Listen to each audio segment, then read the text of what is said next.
जय नेपाल साथीहरू, आजको भिडियोमा हामीहरू क्लास 12 को रिजल्ट कसरी हेर्ने, how should check class 12 result, त्यो भिडियो छ आजको।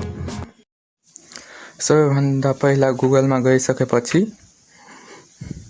यता टाइप गर्ने कि क्लास 12 रिजल्ट 2081 टाइप गरेपछि सर्च गर्ने।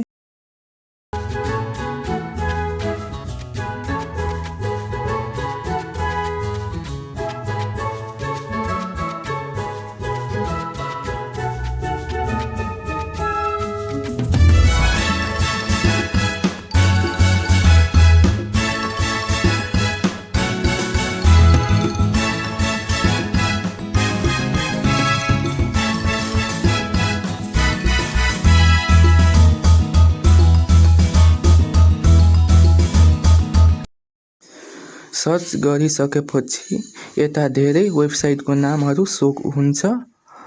त सबैभन्दा पहिलाको वेबसाइट नेपाल टेलिकममा क्लिक गर्ने।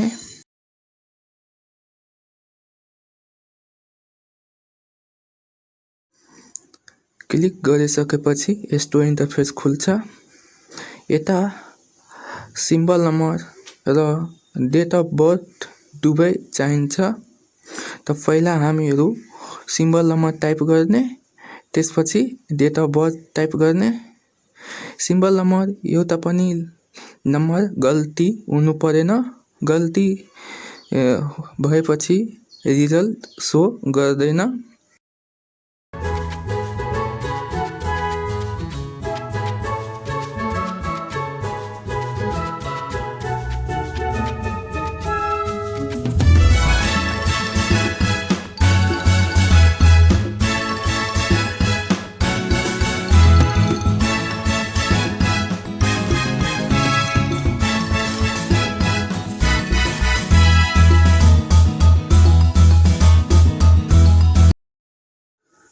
फर्स्ट बक्समा सिम्बल नम्बर टाइप गर्ने र सेकेन्ड बक्समा डेट अफ बर्थ टाइप गरिसकेपछि यता सबमिटको एउटा बटन हुन्छ, त्यसमा क्लिक